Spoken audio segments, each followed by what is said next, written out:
행정입법에 대한 국회 권한을 강화한 국회법 개정안 처리를 놓고 삼권 분립 위배 논란이 벌어지고 있습니다. 당청 사이에 긴장감도 고조되고 있습니다.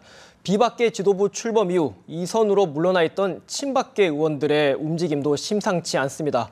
이번 당청 간의 충돌이 당내에서는 개파 갈등으로 번지는 거 아니냐는 우려의 시선도 있습니다. 경희대 이진곤 개건 교수 그리고 한국정치아카데미 김만웅 원장 두 분 모시고 얘기 나눠보겠습니다. 네, 안녕하십니까? 네, 안녕하세요. 네, 참 산 넘어 산이라고 하죠. 공무원연금법을 우여곡절 끝에 처리했는데 또 이제 국회법 개정안 시행령 시정 요구권이 지금 논란이 되고 있는데 먼저 교수님 어떻게 이 상황을 보고 계십니까? 청와대에서는 이제 이 권력 분립에 반한다. 권력 분립의 그 원칙이라든지 또 그 의 취지 여기에 반한다. 이런 이제 주장을 하고 있죠. 근데 물론 이제 과연 법률이 있고 그 밑에 하위 시행령은 이건 그 법률을 직접 이제 시행하기 위한 절차라든지 방법이라든지 이런 걸 규정하는 이것은 행정 과정인데 이것까지 국회가 만약에 일일이 정한다면 이것은 행정부와 입법부 간의 그 이를테면 권력 분립의 의의는 위배되는 것 아니냐 이제 이런 주장입니다. 그래서 그렇게 말한다면 이제 정부 쪽으로서 그렇게 볼 수가 있는데 제가 볼 때는 이제 청와대가 여기서 더 반발하는 건 이제 아마 이런 겁니다. 공무원 연금법 개혁하라 했더니 거기다가 여당이 이런 국회법 개정까지 같이 얹어가지고 이런 식으로 하는 데 대해서 청와대가 굉장히 여당에 대해서도 굉장히 이제 섭섭함도 있을 거고요. 그다음에 정작 국회법을 개정하면 뭐냐면 그 근본 원인은요. 국회에서 이른바 선진화법, 3분의 2법 이것 때문에 그런 것 아니겠습니까? 근데 그런 것은 시도를 하지 않고 오히려 이런 식으로 청와대 입장에서 볼 때 오히려 계약했지 않느냐. 계약이다. 이래서 이제 그런 반발이 나오는데 글쎄 제가 생각할 때 그렇게 아주 권력 분립에 대해서 정면 도전이다 이렇게까지 볼 건 없지 않나. 그러나 어쨌든 정부로서는 굉장히 신경 쓰이는 왜냐하면 아까 유승민 원내대표는 현실적으로 별 문제가 없다 이러는데 원칙을 그렇게 정한다 이게 굉장히 중요한 문제거든요. 국회가 원칙을 그 법의 조문으로 해가지고 정부에다가 수정, 변경을 지시할 수 있다는 정도까지 해석이 가능할 정도로 이렇게 법안이 만들어졌으니까 아마 거기다 청와대가 굉장히 예민하게 반응하는 것 아닌가 이런 생각이 됩니다. 지금 기 원장, 이 교수님은 지금 청와대 쪽 입장을 조금 설명을 해주신 것 같으신데 반면에 이제 새누리당 내에서도 율사 출신의 의원들 같은 경우는 위헌 요소나 이제 그런 논란이 좀 적다. 이런 의견을 상당수 냈단 말이죠. 그래서 이제 김무성 대표나 유승민 원내대표도 그럼 처리합시다. 이렇게 됐는데 그런 어떤 반론도 충분히 일리가 있는 거 아닌가요? 이거저거 포함해가지고 다수가 동의했기 때문에 국회에서 통과된 거 아니겠습니까? 그런 입장인데 저는 이 문제에 관해서 청와대에서 특히나 홍보수석이 이 문제에 관해서 즉각적으로 대응한 것이 과연 바람직하냐 이런 문제는 있습니다. 사실은 이제 행정에 대한 개입이라고 얘기해서 확대 해석하면은요. 모든 법이 행정에 대한 개입 아니겠습니까? 법의 기초에서 행정이 이루어지니까요. 그래서 진행되다가 혹시 모법의 범위 내에서 이루어진 시행령까지도 국회가 문제가 있다고 지정했을 경우에 이 논란을 가지고 대법원까지 올라가 볼 소진이 있지만은 그 법 자체를 두고 저는 개입이라고 할 수 있을지 조금 그런 좀 의심이 들고요. 또 하나는 이게 이제 확대 해석을 하면은 이 법 자체뿐만이 아니라 유승민 원내대표와 이정걸 원내대표를 중심으로 한 국회 흐름에 대한 박근혜 대통령과 청와대 쪽의 일종의 통제해보려는 그런 의도가 포함된 게 아닌가 생각이 하나 들고요. 또 줄여서 얘기했을 때 이것이 계기가 됐던 세월호 특별법 관련된 시행령 문제인데 지난번 처음에 시행령이 나왔을 때 야당을 중심으로 굉장히 반발이 있었고 부분적으로 수정을 해가지고 입법 예고한 상태 아니었습니까? 그걸로 보자면은 혹시 세월호 특별법 관련 이 문제에 대해서 정부에서 특별하게 염두에 두고 있는 것에 대해서 이게 지금 어떻게 그 영역을 넘어서는 거 아닌가? 이 부분은 좀 논란이 안 되고 있는데 혹시 국회의원들 중에서 그런 생각하는 사람도 있습니다. 혹시 정부에서 세월호 특별법에 따른 진행 과정에 대해서 정부 쪽에서 걱정하고 있는 게 아닌가 이런 좀 의심을 사기도 하고 있습니다. 그게 사실은 정말로 청와대가 걱정한 부분이다. 실제로 이번에 청와대 홍보수석이 이제 마이크까지 실제로 이제 마이크를 들고 온 마이크로 이제 브리핑을 직접 했단 말이에요. 근데 그 청와대 발언이 굉장히 심상치 않을 정도로 굉장히 불쾌가 그대로 묻어놨습니다. 먼저 한번 홍보수석의 발언 내용을 한번 다시 들어보고 대담 이어가겠습니다. 행정입법의 내용을 입법부가 직접 심사하고 그 변경까지 할 수 있도록 국회법을 개정한 것은 법원의 심사권과 행정입법권을 침해하는 것으로서 헌법상의 권력분립 원칙에 위배될 소지가 있습니다.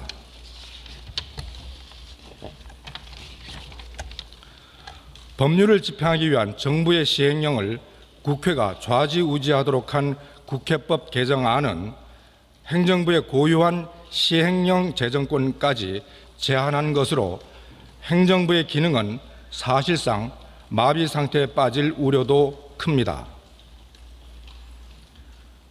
이런 국회법 개정을 강행한 이유가 공무원 연금과 무슨 관련이 있는지 묻지 않을 수 없습니다. 국회는 정치적 이익 챙기기에 앞서 삼권 분립에 기초한 입법기구로서 국회법 개정안을 정부로 송부하기에 앞서 다시 한번 면밀하게 검토하여 주시길 바랍니다.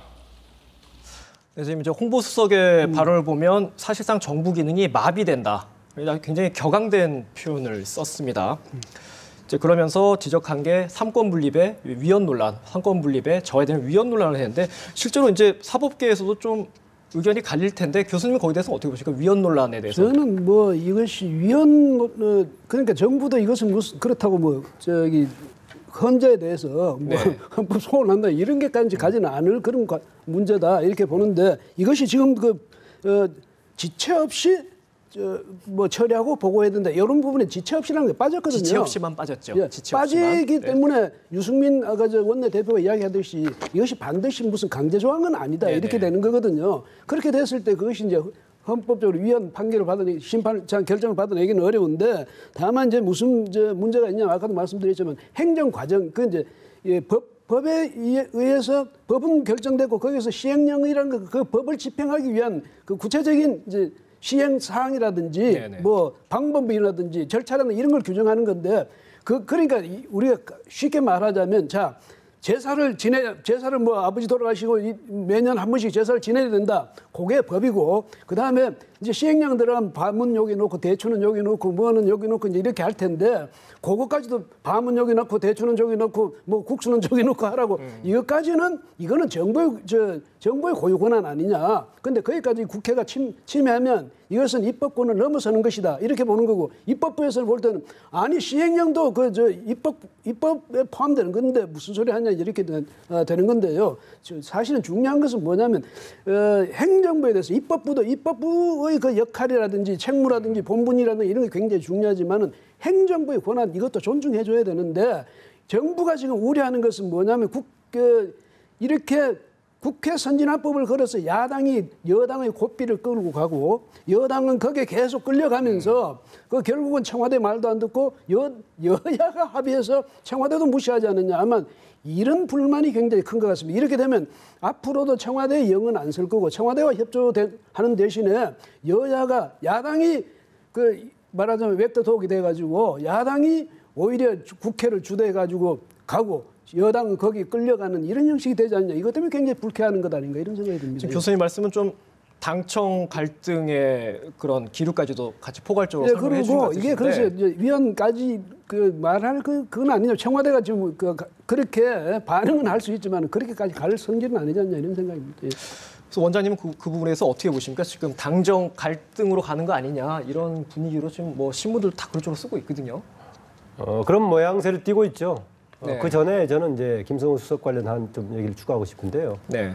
이게 지금 법원의 심사권이라든가 행정에 대한 국회 간섭을 얘기한다면은 이번에 개정안이 아니라 원래 국회법 사실 그렇게 돼 있습니다.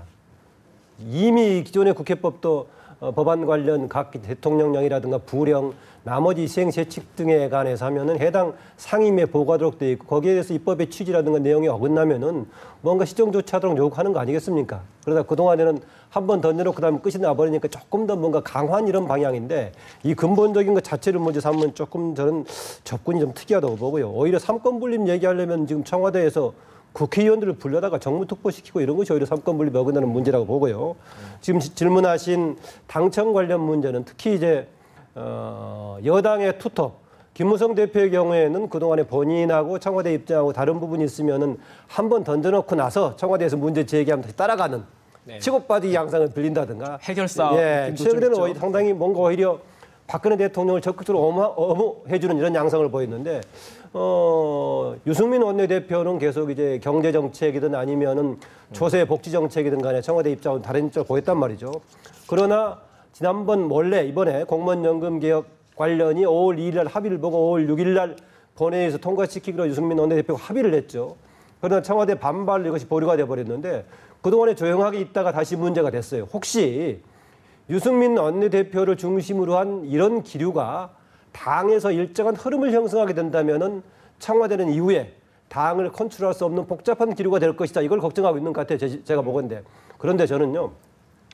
청와대 의지가 어느 쪽으로 발휘가 되든 간에 내년 총선을 향해서 가기 때문에 당과 국회는 국민 여론에 호응하는 쪽으로 갈 것이다. 그렇게 본다면은 박근혜 대통령과 청와대가 일방적으로 국민 여론에 맞는 방향으로 간다면 모르겠지만은 일방적으로 끌고 가기는 어려울 거다. 그렇게 봅니다. 그러면은 이 방향대로 청와대가 계속 간다고 했을 경우에는 저는 당청 갈등이 불가피하게 확산될 소지가 있다 이렇게 봅니다. 근데 제가 이제 한 말씀만 더 보태자면 아까 김 원장도 지적하시지만 문제는 청와대에서 사실 굉장히 심각하게 생각하는 문제는 뭐냐면 이것이 세월호 시행령을 정부들은 이제 바꾸라 고치라 뭐 폐지하라 이렇게 하는데 정부가 이제 지금까지 계속 이제 거기에 대해서 응답을 안 하고 가고 있지 않습니까? 이러니까 이 문제에 대해서 이 문제를 야당이 말이죠. 세월호 시행령 이거 고치려고 국회법까지 바꾸는 상황이 돼버렸단 말이죠. 그다음에 여당이 거기에서 따라갔다 이 말이죠. 여기에 대해서 청와대는 여당에 대해서 굉장히 어떤 배신감 같은 걸 느낄 것 아니겠습니까? 바로 그것이 청와대가 생각할 때 가장 심각한 문제가 되는 거죠. 예. 네, 아까 전에 청와대 홍보수석 발언에서 그런 이제 불쾌감이 강하게 묻어나는데 조금 이제 논의를 확장시켜 보면 지금 얘기 나오는 게 청와대에서 박근혜 대통령이 거부권을 행사하겠느냐 이제 그런 얘기까지 나옵니다. 만약에 뭐 일단은 거부권 행사 가능성에 대해서는 어떻게 보세요? 아까 홍보수석 이야기 하나 들어보면 마지막에 이미 법이 통과되고 난 뒤인데도 마지막에 뭐 여야가 정치권에서 이 문제를 가지고 다시 한번 재논의해달라고 했죠. 예. 했단 말이죠. 그게 말하자면 대통령이 그 말을 했다면 그게 바로 제의를 하라고 말하는 그 거부권이 되겠는데 그 홍보수석이 저런 말할 때 대통령하고 의논을 안 했을 리가 없는데 그러면서 저렇게까지 말했다는 것은 글쎄 압박용으로인지 정말로 뭐 그런 생각이 있어서 그런지 모르겠지만요. 그러나 이 국회의원 211명이 찬성해서 통과시킨 법입니다. 그래서 물론 이제 청와대 입장에서 보면 정말 불만스러운 것도 많겠지만은 이것을 다시 제의에 붙였을 경우 3분의 2가 넘지 않습니까? 근데 3분의 2가 요건이거든요. 제의 요건이. 그렇게 되면 청와대로서도 엄청스러운 부담이 가는 거죠. 그다음에 왜냐하면 새누리당 안에서도 찬성했던 사람들이 대통령이 그렇게 하는 게 이번에 반대에 돌아선다? 이게 좀 어려울 거란 말이죠. 그런 점에서 보면 청와대가 그렇게까지 가는 것은 너무 위험 부담이 크니까 아마 거기까지는 가지는 않을 것이다. 그렇지만 지금 정치적으로 이렇게 압박을 가해놓음으로써 이것이 뭐냐면 여당에 대해서 새누리당에서 어떤 신호를 준 거 아닌가. 앞으로 이렇게 제발 좀 하지 마세요. 앞으로 이렇게 하면 정말 곤란합니다. 뭐 이 정도의 압박이 아닌가 이런 생각이 듭니다. 결국 청와대나 이제 여당 모두 이제 여론의 추이를 예의주시할 수밖에 없을 것 같은데 이제 거부권 얘기 나오면 사실 시청자분들은 좀 생소하거든요. 네. 저 같은 경우 이제 가장 최근의 사례라면은 몇 년 전 택시법 사례가 있었죠. 과거 사례와 비교하면은 이번 사례 좀 어떻게 좀 비교할 수 있을까요? 지금 두 가지 차원에서 문제를 제기하고 있는 그 하는 내용도 있고, 네. 그다음에 이제 공무원연금 개혁 관련해서 같이 연계 가지고 관철시켰던 이런 부분이 있죠. 내용 관련해서 특히나 이제 구체적으로 세월호 특별법 시행령이 이제 문제가 되기 때문에 특히 주사 일과장 관련된 문제가 되고 있는데 여기에 관해서 일찍부터 심지어는 그 농성까지 해가면서 특위위원장을 비롯한 이석기 위원장을 비롯해가지고 해왔단 말이죠. 그럼에도 불구하고 청와대와 정부 쪽에서는 이것을 특별하게 시정하지 않은 쪽으로 이제 방향을 갔는데 이게 계속 이제 충돌한다라고 봤을 경우는 저는 복잡해질 것이다. 과연 어떻게 될 것인가? 지금 말씀하신 대로 법안에 대해서 이제 대통령이 여러 가지 이유 때문에 거부할 수 있습니다. 법안 자체가 아까 말했던 위원회 소지가 또 판단할 수도 있겠고 그 법안이 봤을 때 국가 정책에 바람직한 방향에 영향을 미칠 수 있다. 이렇게 판단할 경우에 대통령이 거부하죠. 그러면 이제 다시 이제 국회에 돌아갔을 때 국회에서 다시 3분의 2 이상이 동의한다면 관철이 되는 것인데 이번에 그저께 아침인가요? 통과가 될 때 새벽에 통과가 될 때 이게 이미 3분의 2 거쳤기 때문에 그대로 다시 통과가 돼버린다면은 이거 어쩔 수 없는 거죠. 청와대 대신 이제 청와대와 국회의 관계가 계속 껄끄러워질 것이다. 그리고 어쨌든 간에 청와대 쪽에서는 불편해 왔지만은 유승민 원내대표하고 이정걸 원내대표가 비교적 서로가 호흡을 맞춰서 협조를 해왔는데 네. 그 관계도 복잡해져 가지고 저는 이게 이제 흔들리면 굉장히 복잡해질 것인데 대신 그것이 이제 외형상 지지도에 있어서 박근혜 대통령에 대한 국민의 불신 확산으로 이어질지 아니면은 대통령과 국회가 갈등하니까 오히려 지지는 좀 올라갈지 이것은 또 다른 변수가 될 것 같습니다. 좀 논의의 차원을 조금 바꿔서 이제 벌써 이제 일부 언론이나 이런 데서는 입법 독재라는 얘기까지 하고 있습니다. 실제로 이제 그동안 국회 권한이 조금씩 강화된 흐름은 맞는 것 같고요. 과연 이제 청와대 입장에서는 아까 전에 정부 기능이 뭐 마비될 수 있다 그 정도까지 했는데 그럼 국회 권한에 대한 우려 그에 대해서는 좀 어떻게 보십니까? 그러니까 이번 이 법 그러니까 국회법 이번 개정하는 거 이것 때문에 정부가 마비되고 국회가 입법 독재를 하게 될 것이다 이렇게까지 나가는 네. 것은 너무하지만은 그러나 이 추세를 보면요 이 추세를 보면 지금 이렇게 갈 수 있었던 그 배경이 네. 뭐가 있냐면 아까도 말씀드렸지만 국회 선진화법이라는 게 있거든요. 그러니까 여당은 뭐를 하나 통과시키려고 하더라도 야당에게 어떤 선물을 줘서 야당이 수용할 수 있는 선물을 주지 않고는 통과시킬 수가 없잖아요. 네네. 이렇게 갔을 경우에는 이제 아까 김 원장도 말씀하셨지만 이제 총선도 있고 대선도 있으면 정당은 앞을 보고 나가야 되거든요. 그러니까 국민을 보고 나가야 되는 그 여당의 입장에서는 청와대를 보기보다는 이제 앞으로 점점 더 국민 쪽으로 표를 보고 시선이 갈 것이다. 돌아갈 것 네. 아니겠습니까? 이렇게 됐을 경우엔 이 법이 점점 입법부가 행정부를 압박해가는 그런 제도가 자꾸 만약에 속출한다면 앞으로는 그렇게 우려할 만한 그런 청와대가 어떻게 이제까지와 같은 리더십을 행사할 수 없는 그런 식의 속박된 상황이 올 수도 있다 이런 우려 때문에 그것에 대해서 지금 경고음을 울리는 것이지 바로 이 문제 때문에만 무슨 입법 독재가 된다 이렇게 볼 문제는 아니죠. 저 역시 입법 독재는 해석에 네. 동의하지 않는데요. 오히려 그동안의 문제는 우리나라 정치가 과도하게 사법화됐던 것이 문제지 입법의 역할이 지금 과잉됐다고 보지 않습니다. 아다시피 일반적인 상식으로 봤을 때 입법에서 모두 포괄적으로 규정하고 나머지 부분을 이제 시행령 등에 따른 네네. 것인데 만약에 논란의 여지가 크다면은 법의 범위가 조금 넓어가지고 논란의 여지가 크다면 오히려 입법 과정에서부터 구체적인 내용까지 입법을 해볼 수 있는 것이죠. 그래서 저는 법에 따른 해석은 당연히 입법의 주체인 국회에 있는 것이고 그 법 자체가 헌법 질서에 준하느냐 아니 위반하느냐 문제는 그게 헌재가 결정하는 문제이기 때문에 1차적으로 이 문제에 관한 주도권과 결정권을 저는 국회에 주는 게 맞다. 다만 이게 범위를 넘어서서 논란이 여기까지 확산된다면 거꾸로 헌재라든가 대법원 쪽의 논의가 될 수 있겠죠. 행정 과정까지 입법부가 장악하려 하지 마라. 아마 그런 경고음도 될 겁니다. 제가 말했지만 확산시키면은 모든 입법이라는 것이 행정에 대한 통제 아니겠습니까, 네네. 사실은요? 이게 근본적으로는 이제 행정 권력하고 입법 권력 간의 그런 뭐 이렇게 큰 권력 충돌 그런 느낌도 있습니다. 조금 이제 논의의 초점을 좀 바꿔서 이번에 국회법 개정안을 어쨌든 타결시킨 또 한 명의 주인공이 새정치연합의 이종걸 원내대표일 텐데요. 야당 입장에서는 뭐 손해보는 장사는 아니었다. 사실 이런 평가도 나옵니다. 그렇기 때문에 이제 청와대에서 조금 더 불쾌한 감정을 보일 수도 있는데 이게 야당의 지금 문제가 혁신 아니겠습니까? 김상호 혁신위원회. 여기에 과연 어떤 영향을 미칠 것이다. 어떻게 볼 수 있을까요? 근데 야당으로서는 일단 국민연금도 걸어봤다가 기초연금도 걸어봤다가 연계 전략을 펼쳤죠. 결국 이제 이번에는 그래도 뭐 이 정도라도 얻어냈으니까 국회법이라도 이제 개정이라도 얻어냈으니까 일단 뭐 얻은 게 있다, 소득이 있다 이렇게 생각할 거고요. 만약에 계속 공무원연금법 이것을 계속 미뤘을 경우 야당도 엄청스러운 부담을 안게 되거든요. 그 점에서는 좋은데 그런데 이제 이것하고 결국 뭐 이 분위기 가지고 야당 지금 혁신 문제하고 연계시키는 문제는 안 하고요. 혁신 문제는 별도니까 그것은 이제 말하자면 당내 계파 간의 싸움이고 네. 이렇게 되니까 이제 김상원 혁신위원장과 그 혁신위원회가 앞으로 뭘 어떻게 해낼 수 있겠느냐. 근데 제가 볼 때는 죄송한 이야기인데 제 개인 생각이 그렇다는 겁니다. 그 김상원 위원장께서는 지금 혁신하러 들어와서 요즘 그 표현도 너무 거칠어요. 육참 골단 아주 으시시한 표현까지 쓰시는데 어쨌든 그렇게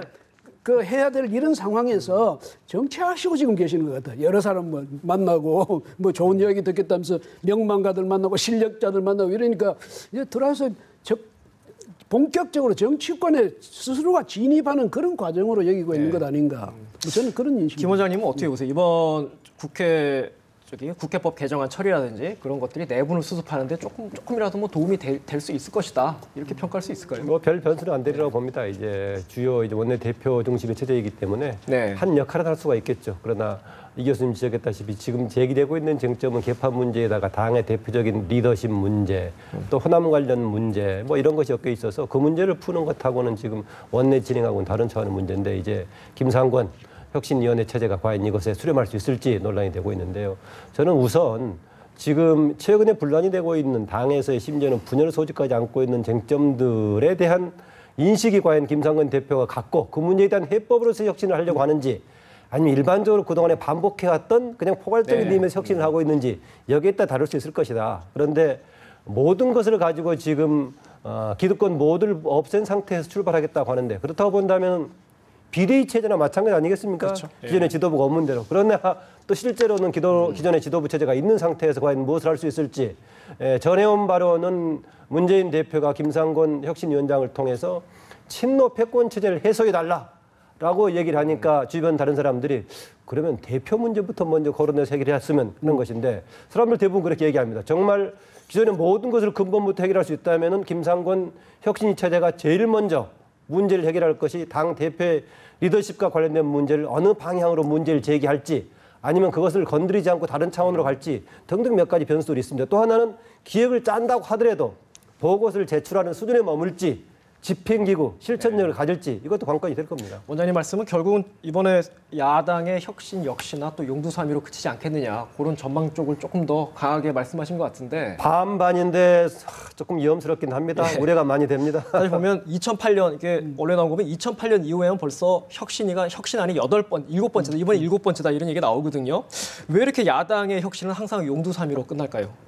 그것이 말하자면 야당 내에 있는 각 세력이 온전하는 상태에서 그 혁신안이 나오면 그것이 실천되겠습니까? 정말 굳은 각오로 한상진 서울대학교 명예 교수가 전번에 그 대선 패배 할 때 그 분과위원장 맡아가지고 대선 분석했지 않습니까?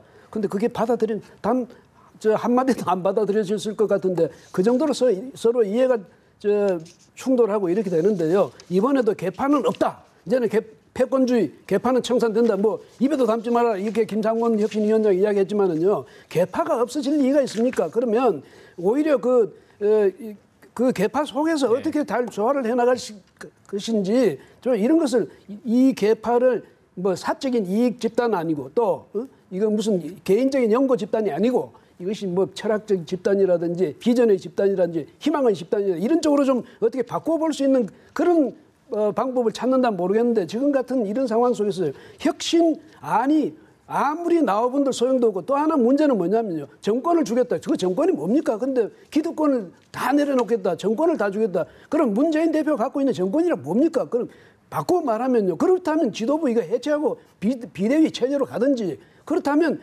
문재인 대표가 정말 그렇다면 벌써 대표직 내려놨겠죠. 그게 아니니까 사전에 이미 모든 조건이요. 어떤 혁신안을 내든 받아들여질 수 없는 조건만 만들어 놓고 거기서 혁신안 만들어내라 해봐야 그 혁신안이 당에서 받아들여질 리가 또 없죠. 이제 말뿐인 혁신으로 끝나지 않겠느냐 그런 우려를 하신 것 같은데 자. 혁신안의 문제는 아닌 것 같아요. 지금 말씀하신 것처럼. 혁신안은 뭐 한 트럭 있다 이런 얘기도 하잖아요. 야당에서. 근데 그게 이제 좌절된 계기가 조금 다르긴 합니다. 그중에 한두 번 정도는 제가 외부위원으로 참여해서 대표 집필도 해본 적이 있습니다만은요. 2008년의 경우에는 그 혁신안을, 쇄신안을 만들었다가 갑자기 손학규 대표가 외주 공천을 줘버렸어요. 박재선 변호사한테. 내부에서 만들었던 게 무의미하게 돼버렸고. 그다음 준비했던 것은 2009년에는 또 두 분 대통령이 서거하시게 되면서 서거 정국이 돼가지고 그동안 했던 것이 또 사장돼 버렸고요. 이런저런 과정 또 2011년에 현재 천 의원을 중심으로 해서 당 개혁이 만들어서 준비했는데 갑자기 또 혁신과 통합하고 당을 통합해버려가지고 준비한 게 날아가 버렸고요. 현 체제가 그대로 유지되면서 만들었던 대표적인 케이스가 아까 지적하셨던 19대 국회 범위 내에서 했던 것이 이제 한상진 교수 중심으로 했던 대선평가 보고서였는데 그건 전형적으로 지금 이해관계가 갈등이 생기니까 그 보고서가 무용돼 버리는. 그래서 이번의 경우도 그 이해관계 부분을 깨트릴 힘이 없다면 아무리 좋은 안을 만들더라도 다시 원점에서 당 내부 세력, 개파 간의 세력, 이해관계 기득권들이 그 충돌하다가 선거 때 가면 모여돼 버리지 않겠냐 해서 김상곤 대표 혁신위원장 체제가 과연 어떤 실행력을 가질 수 있을지 이게 역시 변수가 됩니다. 그 기본 얼개가 그냥 있는데 그게 아무리 바꿔진 것을 넣는다 한들 이 본래는 이게 기본 얼개가 그걸 수용할 수 있는 체제가 갖춰져야 되잖아요. 안 갖춰지니까 아무리 좋은 안을 넣더라도 그게 해결이 안 되고. 이게 또 하나 있습니다.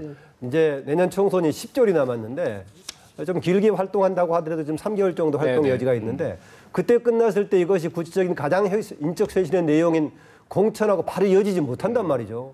향후 7개월 동안 이런저런 왔다 갔다 하다가 최종 공천은 다른 방향으로 갈 가능성이 있어서 과연 지금 단계에서 혁신이 얼마나 효력을 발휘할지 이것도 과제 같습니다. 더 괜찮은 게 나올 게 없다. 뭐 괜찮은 게 나올 수 있는데 두 가지 변수죠. 현재의 지도부 체제가 그대로 온전한 상태에서 전권을 주는 과연 어떤 것이 나올 수 있을지, 그다음에 집행부가 아닌 안을 짜는 사람들이 과연 어떤 실행력을 가질 수 있을지 이게 관건입니다. 거기에다가 지금 지난번 문재인 대표가 비공식적으로 밖으로 유출이 됐습니다마는 편지, 메시지 형식으로 전달됐던 내용을 보면은 밖에서 이야기하는 지금 인식하고 지금 문재인 대표가 인식하고는 다르고 있어요. 문재인 대표는 최근에 지금 당에 대한 근본적인 처방이 필요하다고 보는 것이 아니라 흔들려는 어떤 기득권 세력이 자기의 리더십을 흔들고 있다. 이런 관점에서 계속 그 관점이 유지가 되고 있다면은 이번에 혁신도 형식적인 것에 불과할 수 있죠. 네, 오늘 말씀은 두 분과의 말씀은 여기까지 듣도록 하겠습니다. 네, 지금까지 경희대 이진곤 개건 교수 그리고 한국정치아카데미 김만음 원장과 함께했습니다. 두 분 고맙습니다. 예, 고맙습니다.